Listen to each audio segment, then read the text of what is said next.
And the GNF is sponsored by our distinguished IEF member and alliance partner, the Lockheed Martin Corporation. And to moderate this session, I'm very pleased to give the floor to Christopher Geiger, Internal Audit Director, Lockheed Martin Corporation. Christopher, the floor is yours. Yes, wonderful. Thank you everybody for coming this morning after a third day of excellent days and more ahead. So governance, risk, and compliance is an awfully big topic area, but we have a nice big panel to cover it. I'll just quickly go over some introductory remarks on the three areas, but then I think we'll extend it in some introductions from each panel member, and then we'll get right to questions. So remember, if you have a question, to go on to the Slido app and enter them, and at the end we'll try to get those in. So governance really includes how we ensure proper operation of our own organizations, but it also extends to the framework through which we all work together. And we'll have to talk about how that works, how that extends. Risk management is a core principle, of course, of all space-related activities. Our organizations have actually learned to do it quite well. But will it be even more challenging as the space ecosystem grows? Or will we architect the ecosystem to actually build resilience, and it'll actually become easier?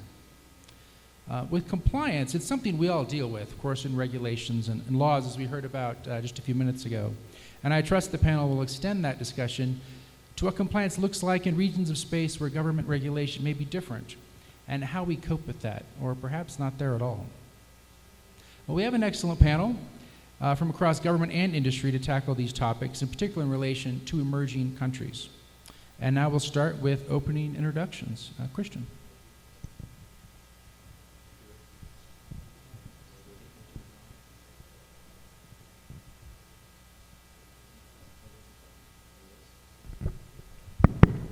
There you go. Thank you, Christopher. Good morning, everyone. Like you say, it's a broad topic. And to make it even broader, you could actually change the title of the session to Governance, Risk, and Compliance in the Evolving Space Ecosystem, because I think this applies to many more than just emerging countries. In particular to our own situation, I think that's the reference that I would give this morning. That we are experiencing significant changes in our space ecosystems, and this drives certain things, and part of it is extrovert in terms of how we deal externally, and how part of it is introvert, how we are actually dealing with it as an organization. For Norway and for many small countries, there are several drivers, and for us right now, there are four particular drivers. It's our increased engagement in the EU space program going forward now to 2027. It will involve several more programs and several more legislation, which is demanding. There's an increased focus on space security, which is certainly driving how we operate. There's the increased focus on commercialization and civil-military cooperation. I mean, we see this now across the field in basically everything we do. And in terms of regulatory issues, we are working nationally on a new national space law. So this sort of fathoms a whole deal, and it really affects how we work. We are not a big organization, but we have grown substantially. We are hiring people in order to grapple or to handle all these tasks. And so the organization is growing, and our environment is changing quite rapidly. So what we are experiencing is actually growing now over the years from being a small R&D oriented organization to now becoming a more professional bureaucratic organization. This is quite a dramatic change. And this growth may require also a cultural change. So I think that many of the space agencies who are going through this transition will actually experience this as a significant, kind of painful transition, going through and becoming, say, more mature. Going from we always have done it this way to actually saying this is the way we must do it. In terms of that drives other things, and I will mention it briefly because we only have 4 minutes. It's the competencies and skills. We're looking at diversity of formal skills is developing rapidly. It's not only what we always done, but we are seeing more in terms of the actual compliance requirement, risk, legal, finance, IT, how we're structured. So it actually a quite broad field. It may be difficult to maintain an overview of the required capacities and competencies because we're trying to deal with this rapidly changing environment. And there's also an important discussion on the balance between the internal skills and what you have to do by external service, because apparently in a small organization you cannot hire everything. In terms of risk, the perceived risk may be partially out of your control. So we try to deal with risk in a traditional fashion, but we must focus on the risk elements that we can actually deal with ourselves. We may have changing external European policies that we just have to adhere to, but we can't really change it a lot. And that is also driven, as I mentioned, on focus on more security issue. The last point is on compliance, which is so important. The formal compliance requirements are also becoming more elaborate. Our government is becoming tougher and more formal because they're seeing that our engagement in space is becoming more involved and involving more national agencies and so forth. And the compliance issues also requires more internal training of the organization. So we have now adopted to conducting regular training courses such as anti-corruption, export regulation, procurement rules, legal aspects, space policy, and so forth. So a lot of changes going on. That was my introduction. Thank you. It is a lot. Marshall.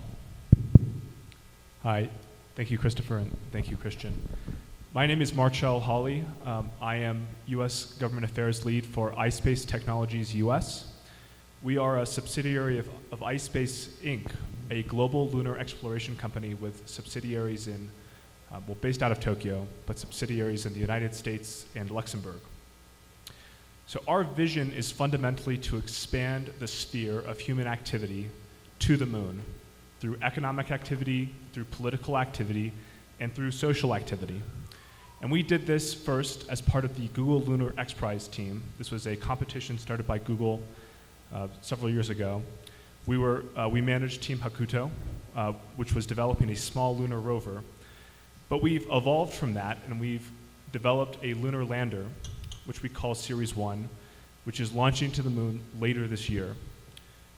And we did this through significant fundraising. In 2017, we raised around $100 million US and have raised several subsequent rounds amounting to another $100 million US as well. So we have around 180 employees spread across these 3 offices. So we envision a future where there are thousands of humans from all over the world, from every single country, living and working and collaborating together on the lunar surface. And to enable this, we've developed bespoke expertise in spacecraft development, robotics, mission design, as well as space resources utilization. Because we think in order to have thousands of people living and thriving on the lunar surface, we need to utilize the resources of the moon, specifically water and water ice that's been found in the permanently shadowed regions and near the lunar South Pole. This water ice can be refined into rocket fuel by being broken down into hydrogen and oxygen. It can be used for power, which is a huge problem on the moon, where the lunar night can take 2 weeks of pure darkness. You have 2 weeks of daylight and 2 weeks of darkness. And also, of course, for drinking water and oxygen. And Ispace has been pivotal in trying to develop these norms of international governance when it comes to space resources utilization. So when we launch to the moon later this year, we're going to take payloads from a host of different countries, from the United Arab Emirates, from Japan, from Canada, from the United States, but we're also going to have a contract that we've won with NASA, where we land on the moon, we're going to collect regolith. We're going to take a photo of this regolith, we're going to separate it from the lunar surface, and then we're going to sell that to NASA. And that will be the first ever extraterrestrial transaction of lunar resources in history. And we think things like this, from an international governance perspective, are key to enabling our future in thriving on the lunar surface. All right, pass it over to you, Clay.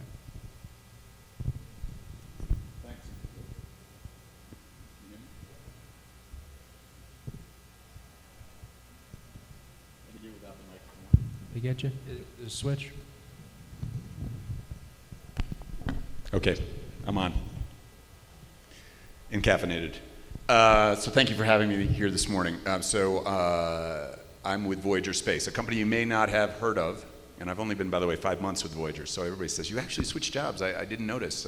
So yes, I'm with Voyager now, after spending 5 years with Blue Origin, 15 years with Ariane Space. So Voyager is a company that actually has 6 operating companies underneath it. Probably the most famous of those is NanoRacks, which operates the Bishop Airlock today on board the International Space Station. It's the first company to actually operate privately funded hardware on board the International Space Station.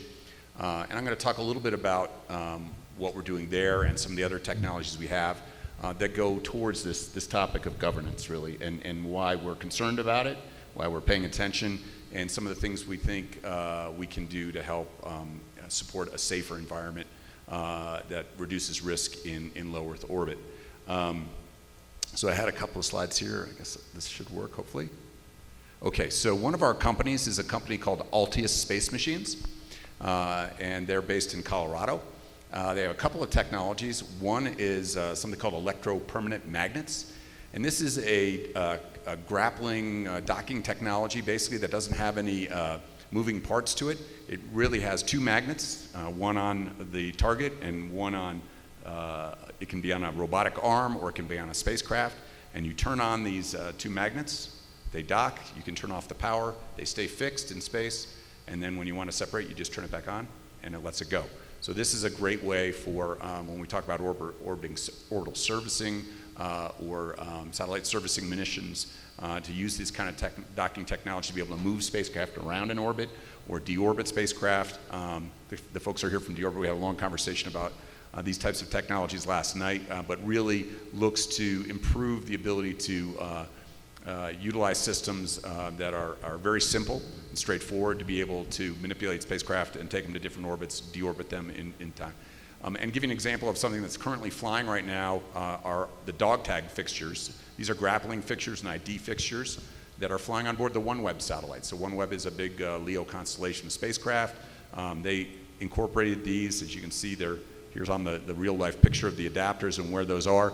And these would allow for a system, not necessarily this EPM system that you see on the one side, but really anything that could actually grab onto, like a robotic arm, or you could actually pierce it and hold onto it and then deorbit these spacecraft. And it was really a lot of foresight that OneWeb had in putting these on to identify which satellite it is if the satellite died in orbit, and to be able to take that spacecraft and deorbit it. There's a lot of companies now that are looking at working on systems and deploying systems that can deorbit spacecraft or manipulate spacecraft, refuel spacecraft in orbit. So we think implementing technologies like this is really key to being able to safely operate complex constellations in LEO. But going back to NanoRacks and Starlab, so we're last December we won a contract for $160 million from NASA to design a private commercial space station. We were the largest of 3 award winners. We're working with Lockheed Martin on the systems integration and design piece of this, and maybe even for the hardware piece. You can see the inflatable habitat structure there. We have a metallic docking node, robotic arm, and then really what is a large geostationary satellite that's been transformed into a power and propulsion element for this space station. The key to the space station is a single launch. We can place it into low Earth orbit in a single launch on board a Starship or a New Glenn, and then operate. It has about 37% of the volume of the current ISS and close to 2/3 of the power capability of that system, but done in a very simple and straightforward way. So by late 2027, we're going to have the ability to have 4 astronauts in orbit permanently in LEO. So why are we're concerned? Obviously, we have human beings that will be operating on board a private commercial space station from space agencies and even commercial operators around the world. And we want to make sure that this is a safe environment to operate in, that we're doing this in the right way, and that we've got a lot of congestion now in low Earth orbit with thousands and thousands of commercial satellites that are being put into orbit. And we want to make sure that the operations there are safe and that we're cooperating across the board to make sure that it's an environment where we can all share and work safely. So, thank you. Yeah, fantastic. Hebe, I think you had a slide as well. Thank you. Good morning again. If we mention fundamental principles of the space law, international principles inserted in the Corpus Juris Spatialis, governance recognizes the need for government capacities to give functionally to public management and generate scientific and technical training for decision making. It is also important to share the view that it is imperative to promote the broad participation of developing countries with emerging space capabilities in substantive discussion on space traffic management, because it is the latter who will adapt to current practice, or who in some way they will promote the change they deem necessary. Therefore, the governance of the use of outer space requires a model to preserve space for peaceful uses, since the change of information on space objects is a concrete measure of transparency and confidence building. Space governance is for all actors. Not because they are new, they will fail to comply with regulations. It is important that each state intensifies the awareness of international regulation he is responsible for this part. Regarding the emerging space ecosystem, its participation in forums, conference is important to learn more about the state of the art of each actor. Is national regulation. It is important to constantly control activities, not only from COPUOS, because although they participate, the representatives of the member states and observers, many do not receive all the information and the topics on the agenda, nor the discussions. They need to know more. I can say that in Paraguay, the role of the space agency is to make known what space governance is. That is why its main axis and fundamental objective is space education. So it is first known that there is a space agency, its role, and that through it they learn about space governance, risk, and compliance. As the actors increase, this should not only be a negative factor, it should be one more starting point for international cooperation. Regarding the risk of technical operation, this can affect everyone, not only one country or a region. For example, Paraguay, it is of interest to all technical risks, space debris. They are a technical and governance risk. The vulnerability that we all have, but it is a risk and it will always be like any other technical fact. First of all, it is important to know and fully comply with the guidelines that have been formulated to avoid operational risk. In 2018, a space object in Paraguay, the security protocol was activated thanks to the cooperation of CONAE from Argentina. The event occurred on private property, 100 meters from a house. There was no damage, but this fact showed us in practice what other countries have already experienced. This exposure is not nice for anyone. Access to space can also be a risk because we know that it can be limited. Regarding compliance, the regulation must be complied with respect. That is why the rules must be to facilitate an order, not to obstruct or delay activities. The role of emerging countries in the near future is going to be more visualized, more seen, more heard, because a space actor must be given the same importance and attention as everyone else. I think we all have something to offer and a change. I believe that in terms of governance, everyone's voice must be heard. That is why it is important to promote forums and conferences and give participation to space actors, there will always be something to exchange or to participate jointly, be it bilateral or multilateral. Thank you for your attention. Thank you. On to Jose. Thank you. Good morning, everyone. I'm Jose, Director of Space Latam. One of our two main areas of activity at Space Latam is the creation and support of early-stage startups and the formalization of space ecosystems in the region. So, related to this, when we're talking about governance and compliance in early-stage startups, we're usually referring to they being able to have a legal figure behind them to act, something that is not that usual sometimes in some countries in Latin America, and also defining the internal dynamics of the startups, like especially founder agreements, and what happens if something bad happens to the company. We have countless examples where we had a really good company, a really good technology, and even a social impact with a company, but there were some internal discussions on disagreement between founders, and thanks to this, because they didn't have written in paper what was going to happen if they disagree, if they separate, or if the company ends, what's going to happen with the technology, and so on, we entirely lose that company and that technology. Something I want to highlight also, not that much related to internal organizations, but more in a general level, is that, and especially for all Latin American organizations that are currently present, we have an unique opportunity to strategically design our space ecosystems. For most of our countries, our space ecosystems are less than 50 organizations. We have a couple of exceptions, like in Argentina, Mexico, and Brazil, but most of them are less than 50 organizations.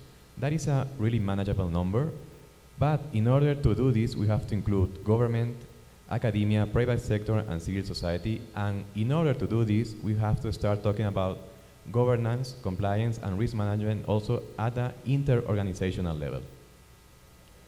In order to ensure the success of the creation of our own ecosystems and the development in the industry in each of our countries, and also that the international cooperation in the future will be easier to each country and to each space ecosystem in the region. Thank you. Excellent. Over back to another agency, Cristiano. Okay, thank you, Chris. For me, it's an honor to be here, and I'd like to thank you all, the colleagues, but also thank the previous panelists, because they brought a lot of inspiration and information, and some of them are related to some things that I would like to talk about in this introduction. Well, Brazilian Space Agency was established in 1994, and at that time, we already had an ecosystem, space ecosystem in Brazil, since 1960. We are the youngest public institution in space ecosystem in Brazil. So when we got there are a lot of things going on. So we entered in the sector with some responsibilities that were already being shared among other participants in space sector. So two important responsibilities. First, we had the responsibility, we are empowered with the responsibility of organizing the space activities in Brazil. And when it comes to organizing, it means that we were responsible to plan the whole activities, to propose the space program, and also to keep up to date, and also reviewing and proposing missions, proposing programs, proposing projects that would include all the ecosystem. So we're still responsible for that. We are doing our job, and including, we just released the plan for the 10 years, the next 10 decades. It's available in our website, so please download it and have a look at it. Unfortunately, it's only in Portuguese so far, but we are planning to build versions in Spanish and in English.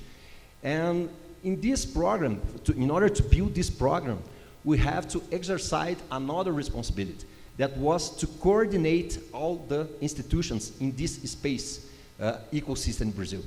And it's very complex because Brazil is very huge. We have 8.5 million of square kilometers in our territory. We have institutions for the north, south, west, east, southeast, northeast. And this is complex in Brazil because we have different cultures and different backgrounds. And the institutions also have different objectives, different views about our space sector. Institutions from the 96, they are used to the old space style, and now we see the new space thing coming with a lot of strength. So how can we build a program with all these different points of view? So it took us something like 3 years to build the program. Of course, we couldn't find a consensus because it's difficult, but we tried to find the minimal level of consensus in order to propose a program that could be effective in Brazil. And a lot of, we made some changes. First, Mr. Campos told us before in the previous panel that we proposed that space technology should be faced as an infrastructure. We are calling space infrastructure because infrastructure in Brazil is very important. So if we have the space technology, the space sector attached to the infrastructure in Brazil, for us is very good in terms of budget, in terms of institutional in Brazil. So this one was one thing. Another thing that we should focus on society demands. Of course, it is a public policy, so as a public policy, it should focus on society demands, but sometimes in some institutions, society demands are different. They think the development of the science, development of technology, sometimes without making the connections with the daily life of our society. Brazil has a lot of challenges in terms of territory, in terms of country, in terms of society. We have strong sectors, like for example, the agribusiness in Brazil. It's a very strong sector, including in the world, and 25% of our GDP comes from the agribusiness. We also, the mining sector is very strong in Brazil. We have responsibilities in the global scenario when it comes to environment issues. We have the Amazon. We have renewable energies. We are the leaders in Brazil, in the world, in terms of renewable energy. So the question is how the space technology, how the space infrastructure can collaborate in order to deliver value to these fields, to these sectors, to the society itself. So that was the reflection that took us 3 years to come to a result, and this result is in our space program. So another thing that we discovered in the process is that we had to propose some amendments to the legal framework in Brazil. And this comes to, for example, we are opening our country space center to international activities, commercial activities. So we need to amend our legal framework. We have to comply with international accords. We have the space law being discussed in Brazil. So how can we do that? The way we have to go through is establish partnerships with the Congress, because the Congress is responsible to deliver these laws, these amendments. And the Congress is another complex environment. We have almost 600 congressmen in Brazil. And again, different parts of Brazil, all parts of Brazil, with different views, with different objectives in terms of their career, and their objectives, and different understandings about the priorities for the country. They talk about health, they talk about mobility, they talk about security, they talk about food security, energy, without realizing that without space technology, without space infrastructure, they can't get any of these objectives accomplished. So for us, it was a kind of a mission to educate them about the importance of the space technology. Because if we don't get them educated, we wouldn't be able to establish the new amendments that we need for our space, our law infrastructure, our law framework. So it's been something like 3 or 4 years that we're doing a kind of road show in Brazil, talking with a lot of decision makers, a lot of congressmen. We established a commission in the Congress to discuss the space program, the priority of the space programs. So we have been successful in this roadmap, but we still have a lot of things to do. And Mr. Mirminas in the previous panel said that we need a space law. We just write a space law, but when we go to this environment that we have in Brazil, different cultures, different points of view, it's a very difficult and complex task. And it's on us in the space agents, and we are doing our homework, we are doing our job, and hopefully we'll have a lot of things, including still in this year, next year, because we want to bring the world to Brazil with partnerships, bilateral partnerships. We want to make business, we want to bring investments, and in order to do that, we have to do our homework, and we're doing that. And finally, in this roadmap, we are hosting some events, international events in Brazil, and November 7th to 10th, we'll have a conference. Let me see here. I would just like to announce the 5th IAA Latin American CubeSat Workshop and the 3rd IAA Latin American Symposium on Small Satellites. Everybody is invited. Please come to Brazil and let's discuss together how we can make profit from the space market and also delivering benefits to our societies. Thank you. Very good. It's a good lesson that you not only have to listen to your stakeholders and leaders, but educate them as well, right? So that's a good point. We have a number of questions coming in. First off, one to Marshall. How can the space community create international governance models and norms that promote a thriving commercial ecosystem? Thanks, Christopher. And I was actually struck by something, Jose, that you said, which was the opportunity for these emerging nations to create these ecosystems from scratch and to learn from the challenges that more established countries like the United States have had. So I think the first thing is Ispace, with our presence in Luxembourg, Japan, and the US. I'd point to Luxembourg. So Luxembourg has been quite famous recently in becoming a leader in this new space environment. So they recently passed a space resources law that legalized the utilization of extraterrestrial resources, and they've put a lot of effort into creating a regime and an incentive structure to attract investment to Luxembourg. And so we were just there recently for the European Space Resources Congress, and it's clear that they're seen as a great leader in this regard. And I spoke to dozens of companies that are relocating to Luxembourg just because this has become the new hub of the new space commercial ecosystem. So I think having enabling legislation that creates a stable regulatory environment for these new activities is tremendously important. And incentives are good as well, but I think stability is probably the more important thing. Ispace also worked very hard with Japanese commercial industry and the Japanese government and academia as well to create what we say is the lunar industry vision. So we identify, this was a report that was delivered to the Japanese government that has a series of policy recommendations to create a lunar industry ecosystem in Japan. And we identify we're really trying to create what we call Planet 6.0. So there are 5 different ways that we've previously looked at the planet. So Planet 1.0 is society recognizes the existence of the universe. Planet 2.0 is we see ourselves as a celestial sphere within this broader galaxy. Planet 3.0, we start moving past our atmosphere, exploring other bodies with rockets and probes. 4.0, we transport astronauts and payloads to low Earth orbit. 5.0, we have a strong commercialization of low Earth orbit enabled by companies like Voyager. And we see 6.0 is really that connection between the moon and the Earth as that next great step for humanity. And one of the things that we advocated, we recommended, was for Japan, in conjunction with the international community, to work to establish rules and standards for international commercial activity on the moon. So these are common docking standards. Can our rovers talk to other countries' rovers?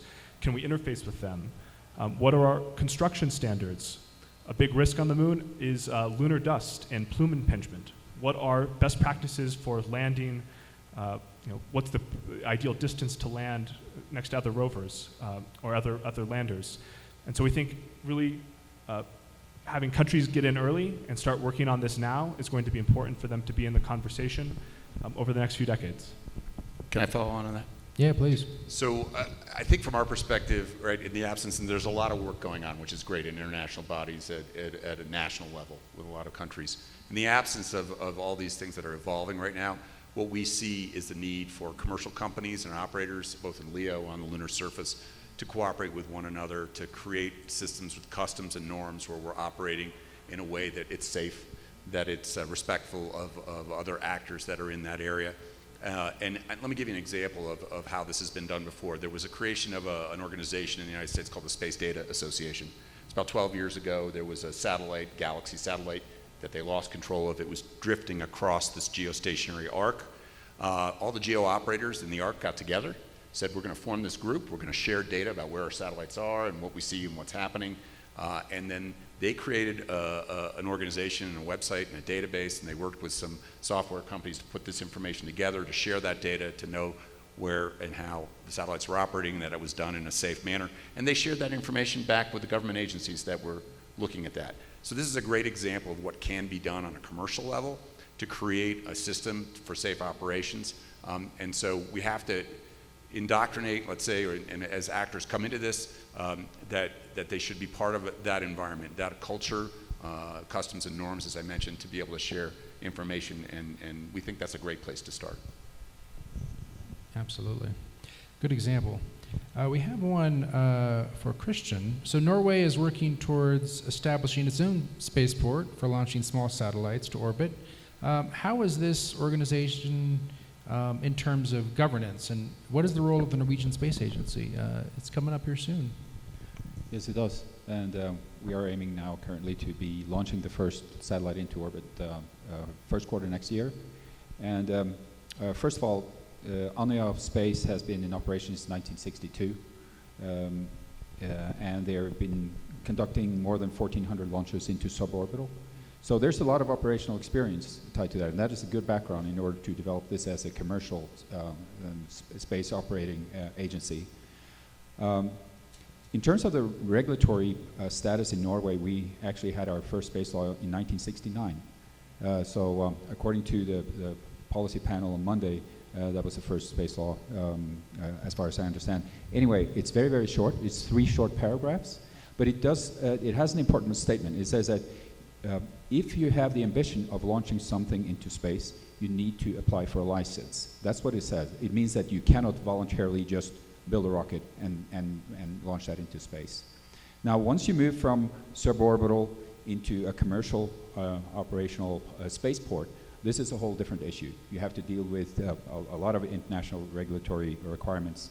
So what we're doing now is that we are, of course, revising the space law. The first draft was issued 2 years ago in order to cover both what you do on the ground, ground infrastructure relating to monitoring and operating satellites and spacecraft, and also the elements of actually launching and driving, or I'm sorry, to operate a commercial operation. This poses several challenges because when you're launching into orbit, you need to have a license and you need to have an inspection regime. So this is what this focus on. The first draft space law had certain weaknesses. It was submitted for public review, and the elements of security were too weak. So it has been redrafted, and it will now be submitted for the Parliament next spring. In terms of what goes on in terms of what we are doing, we've been involved in the space programs or the development of the spaceport since the onset 3-4 years ago. We're now seeing this into 2 different contexts. One is the operational thing, where you have the spaceport and the supplier of the rocket, and then you have the regulatory aspect. And so what we're doing now is that because we have a rudimentary space law, we need to have a temporary license regime, which means that the spaceport and the launcher provider will have to apply for a license under a temporary regime because we don't have a substantial space law in order to administer the regulatory thing. And then we are tasked by the government in order to establish also a permanent regulatory regime in terms of inspection and licensing, but then we have to wait for the space law to be in place. So this is very elaborate, but we think we are doing it the right way. And in terms of the responsibility of the space agency, this has been discussed extensively, and the conclusion is that we cannot take on an inspectional and a licensing responsibility. So we are working with the Civil Aviation Authority, so they will now be the responsible agent for doing the licensing and the formal regulatory tasks, while we will be their advisor. So the whole operation is now divided into the operational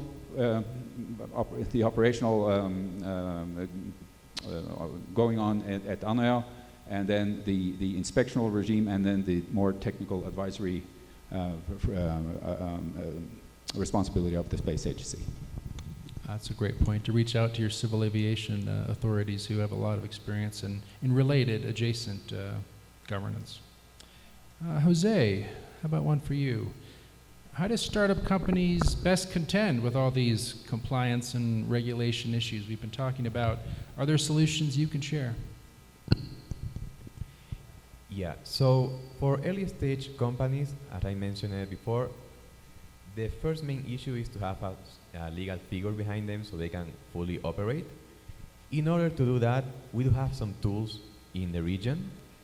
For those of you that you are not from Latin American countries, as in the US, we have an equivalent of a C Corp and also an LLC that are called anonymous societies and limited responsibility societies. But this type of society usually is kind of complicated and expensive to create for an entrepreneur that is just wanting to test an idea and see if it's going to work to, after that, fully develop the company. So something that several countries have done is to create a new type of society that is a lighter version of the C Corp. It has different names in each country, but the idea behind these societies are that they can be created in 24 hours to 72 hours and with almost at zero cost. So in this case, we have these tools that help entrepreneurs. We have some polishing to do in order to when we're creating still these companies, and also we need support from the financial institutions for it. So a big issue that entrepreneurs that use this type of company has is that they have the company, but then the bank won't open them an account. That is totally nonsense, because in most of countries, you can open a bank account just with your ID. So why not do the same thing if you already have a company behind that? So that's related to societies. More to compliance and other type of legal issues, I think that is critical, something that Cristiano was mentioning before, education to founders, and also helping them get that easy. So a tool that I really like in the US is a startup called Glec, I think, that has all legal documents that a startup need and will need. So you can just log in and fill the documents, and if you need some more extra help, you can hire some consultancy from them. So it would be nice, I just throwing up this as an idea to have the same thing adapted to our local regulatory and issues and also local laws. Thank you. All right. Over to Hebe. What will be the role of emerging countries in space governance's near future, and what is their influence on international decision making? Sorry, repeat, please. Yes, of course. So let's focus on emerging countries, and how are they affecting governance's future, and what is the influence of emerging countries on international decision making? I think this influence is necessary because with the try to work with the international cooperation, and focus in this. Very good. You go ahead, Christian. Okay. I would like to make a reference to Cristiano and what you're pointing out in terms of how you need to deal with a multitude of national interest. I mean, our agency is also tasked with dealing with a lot of different ministries and a lot of different national agencies which have their individual responsibilities also internationally. So with that, when you're being tasked like that, I think that at least our experience is that that is the way that you will influence also internationally through a very broad interaction with your national interest. Thank you for the question. This is a challenge for us because we have challenges inside our country in order to get this consensus and also the authorizations. Because when it comes to foreign relationships, we have to have included in the process the Minister of Foreign Relationships, of course. When it's talking about, for example, the launching, our launching center, our space ports, we have to have the Minister of Defense included in the process. When we talk about science technology, we have to bring the Minister of Science Technology to the process. We are connected to the Minister of Science Technology. But also, we are a space agency that had to have the flexibility and also the capability to do this conversation, to do this negotiation independently. But we have to include them in all the process. Again, we have these different points of view, different objectives, and the way we are facing this complexity is using our capacity of dialogue and convincement and education. So that's why we are promoting these road shows, presenting something that they can find values for them in every agenda and convince them face to face. This is transcend the institutional approach. This is more sometimes a personal approach that we know the players, we know the people, so we go face to face and establish this conversation and this negotiation. This is one point. When we go abroad to the international scenario, we have to comply with our our Minister of Foreign Relationships approach. So we have to obey these guidelines, and our conversation from our point of view, we have to do conversation in negotiation with all the countries in the world. But we have also to pay attention to our guidelines, internal guidelines. And as an emerging country with a huge market, a very huge market, we are trying to take an advantage of that. Because if we have a huge market, we have technology inside. We build satellites. We launch satellites with international partnerships. So how can we attract investments having this huge market, having this technology installed in Brazil, and take advantage of this international scenario? One approach is to be here, being international conference, establishing relationships, establishing partnerships, always in a bilateral collaboration, and trying to exploit our capabilities and our market. Great.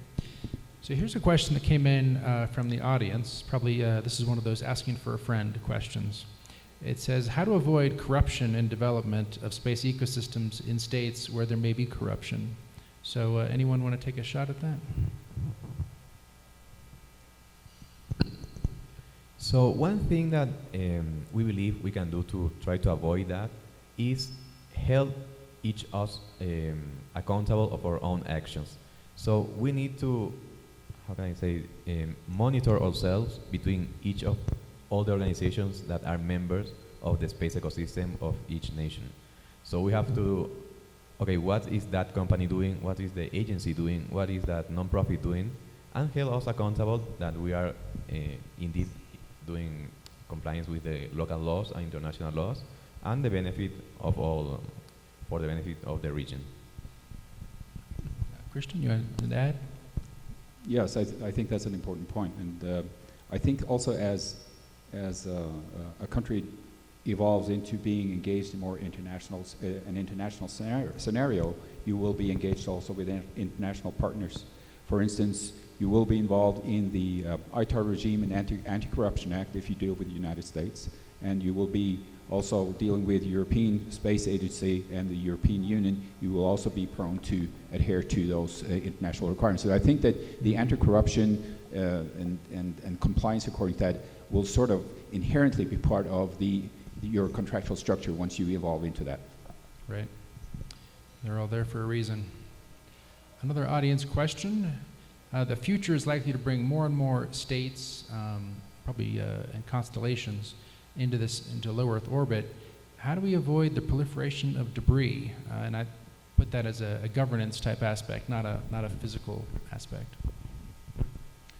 So it's a packed question, right? Because there's a lot of, so right now, if you look at how satellites are operating, they're usually under frequency licenses, right? So it's under a telecommunications frequency, and the FCC does a licensing regime. And oftentimes what you see in these things in the license application is they're going to keep some fuel on board to boost the satellite or deorbit the satellite, either in GEO or LEO, into a different orbit. Now, what it doesn't address necessarily is if you lose control of the satellite and where that satellite may be and what's going to happen to it after that. So, and by the way, the 1934 Communications Act of the United States didn't contemplate spacecraft, I think, in LEO, or that it would regulate that. So it's a curious thing where we're taking licenses that were built to operate with radio frequency in mind and making sure that spectrum could be shared adequately between actors, and then using them, bootstrapping so in some way the license to make sure that there is good operational observance, right, in that orbit.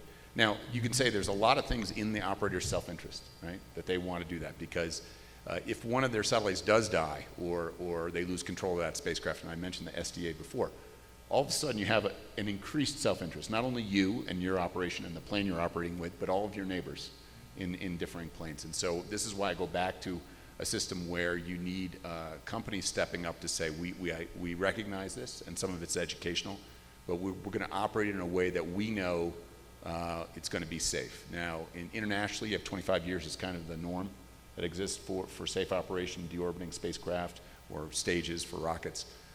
So we need more of this, I think, from a corporate customs norms, standards situation where people recognize it, particularly with these large constellations. They put technologies on board those spacecraft to be able to actively deorbit or have systems that some of these other space tugs can attach and deorbit them. So this is really kind of the important piece of it, because it really is an absence. We don't have a global system where we're going to say, here's the rule, right? And make the companies ascribe to that. It's akin to operating in the middle of the ocean, if you want to think about it that way. Absolutely. So collaboration rather than just following a rule, because the rule isn't about to come about.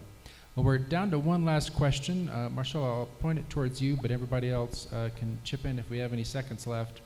What governance practices have you found effective in your organization, or solutions that you'd like to share?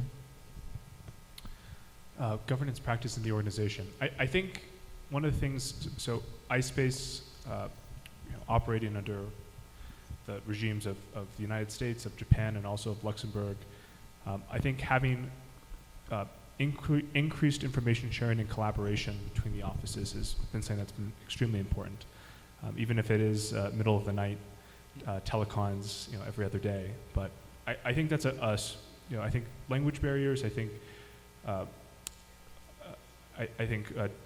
just cultural differences. That's one of the things that Ispace has really done a lot to move forward and try to understand a lot better. So when we think about international collaboration and governance, I would say communication is probably the most important thing, and making sure you have you hire the right compliance and lawyers, because nothing can replace good people. Well, lawyer up, is that what you're saying? Lawyer up? Yeah, lawyer up. In multiple countries, yeah. Well, communication, I think the conference here, right, is a great indication of that going on. Christian, answer? Yeah, I totally agree. I think it's really, really important to be able to look forward. What is your future requirement in terms of competencies, and how does that relate to the regulatory issues and the government or the governance requirement, and also establishing a way of continuously educating your organization. All right, with that, let's thank the panel.